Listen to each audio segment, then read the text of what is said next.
O mais tradicional conversor eletromecânico de energia que se tem é a máquina de corrente contínua. As primeiras máquinas foram desenvolvidas nos anos 30 do século XIX. As primeiras máquinas com ímãs permanentes começaram a chegar alguns anos depois, entre os anos 50, 60 também do século XIX. E ainda enrolamentos de campo paralelo, campo série, interpolos, enrolamentos de compensação foram propostos no final do século XIX. A máquina de corrente contínua também é denominada máquina de comutação. A alimentação dela é em corrente contínua e com isso se estabelece campos fixos que interagem entre si produzindo torque eletromagnético. Em termos de estrutura mecânica, nós temos uma máquina de corrente contínua a parte fixa, que é o estator, onde ficam os enrolamentos de campo, e a parte que roda o eixo, que é o rotor, onde está presente a armadura. Também no rotor é colocado o coletor e onde fixados os eixos. A parte que roda é mancalizada, ou seja, apoiada sobre mancais que estão sempre apoiados, sempre estruturados, sempre fixados na tampa da máquina. A máquina de corrente contínua tem a sua parte interna, o rotor, alimentado através de escovas de carvão. Por isso há um porta-escova que permite que as escovas sejam fixadas na máquina sem impedimento do movimento rotativo da mesma. Em termos elétricos, nós temos basicamente a armadura, onde tem a parte de alta corrente, e campo de indução, ou o indutor. A armadura também é chamada de induzido. Além disso, compõe a máquina de corrente contínua interpolos, enrolamentos compensadores, o comutador, o porta-escova e as escovas. A máquina de corrente contínua ela pode tanto atuar de modo motor quanto modo gerador. E o que vai caracterizar é a forma com que a energia entra no sistema. Quando entramos com energia mecânica, temos então um gerador. Quando entramos com energia elétrica, temos um motor. Entrando com energia mecânica, o gerador produz tensão e corrente elétrica. Entrando com energia elétrica, o motor produz torque e velocidade. Temos aqui então esquematicamente um campo que é fixo, em que temos duas bobinas, uma em cada sapato depositado, de forma que conforme as correntes circularão por elas, criarão um campo magnético fixo.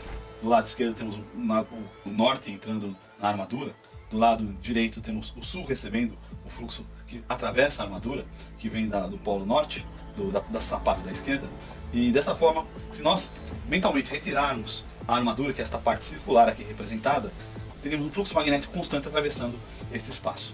Quando inserirmos a armadura, alguns efeitos acontecerão. O primeiro efeito que pode acontecer é o movimento dos condutores cortando esse campo vai produzir uma tensão elétrica, uma diferença de potencial, uma força eletromotriz. E isso é devido à lei de Faraday, como já comentamos anteriormente. Um outro efeito interessante é a reação da armadura.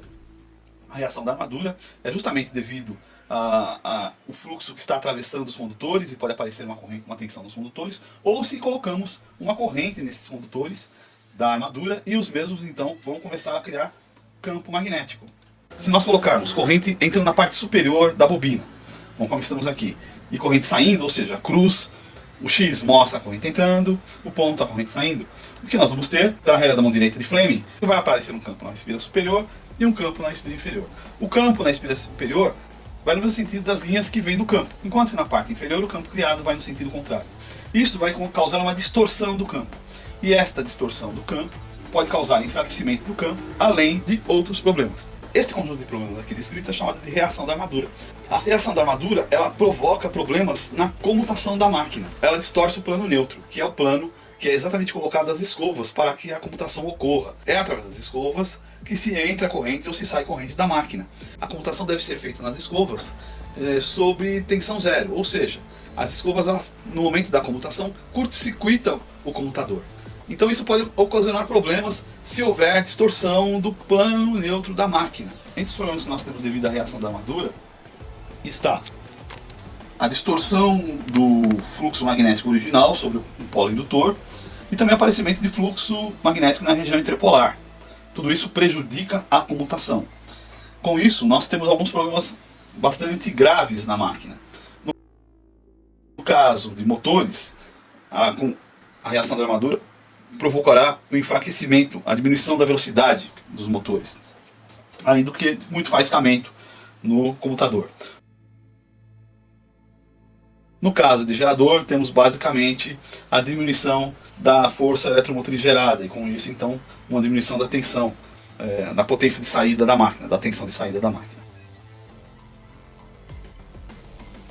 Nós utilizamos de interpolos, que são polos colocados entre os polos de excitação das sapatas polares, para colocar algumas bobinas, e essas bobinas, quando ligadas em série com a armadura, criam um campo que tenta restaurar o campo deformado na reação da armadura.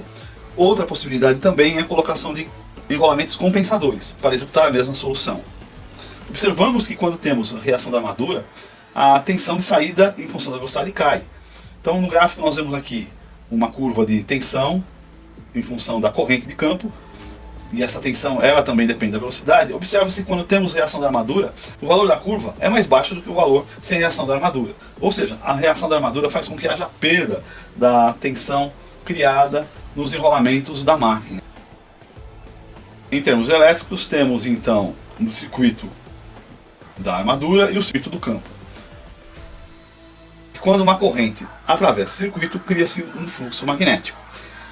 Em termos elétricos, podemos dizer que o circuito poderia ser decomposto entre uma resistência de campo, RF, e uma indutância de campo, LF.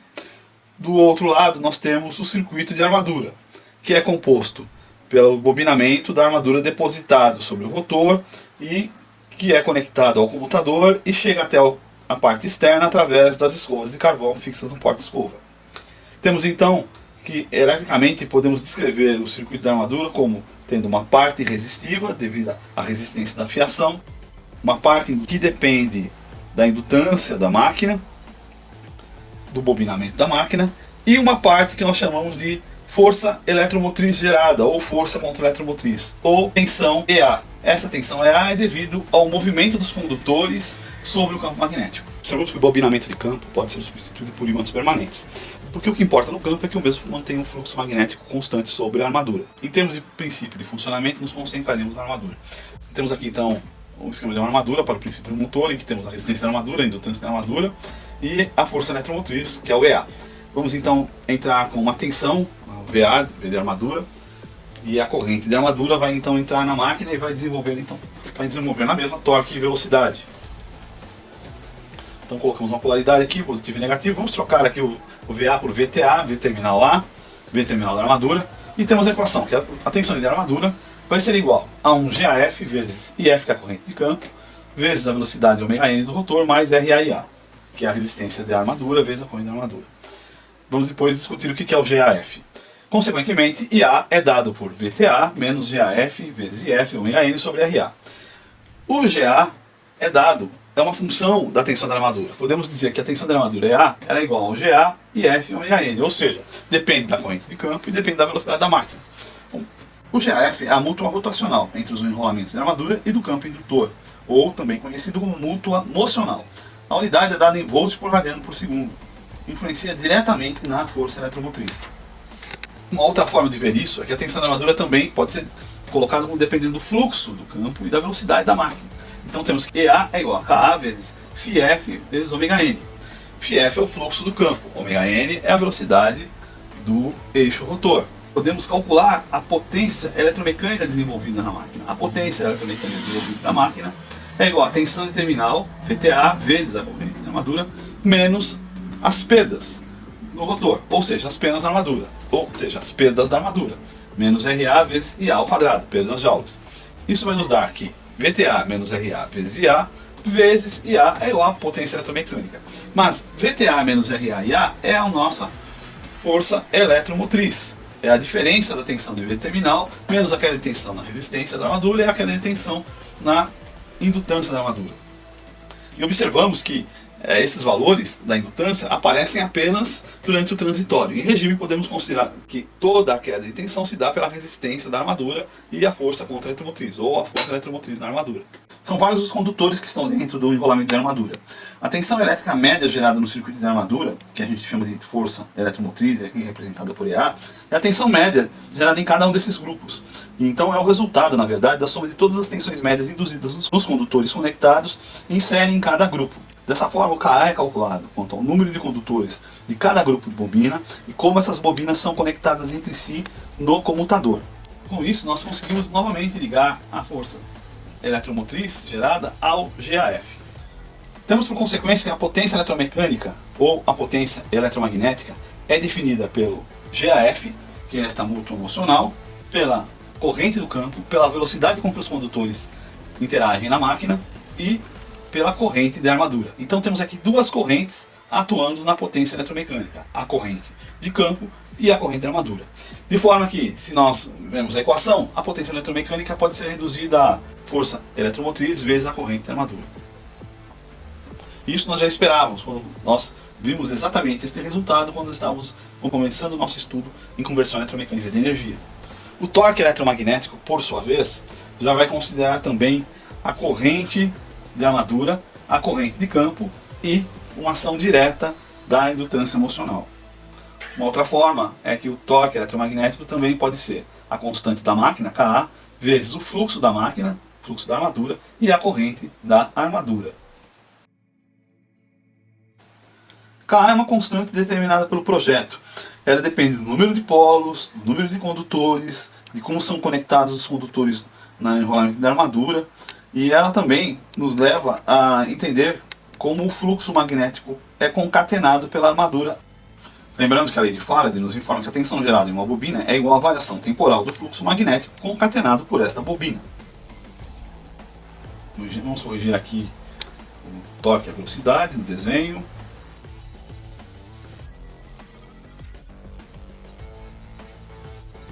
Temos então, por fim, que o torque da máquina pode ser condicionado entre o torque efetivo, o torque de carga e o torque de perdas. O torque de perdas depende de vários fatores relativos ao torque.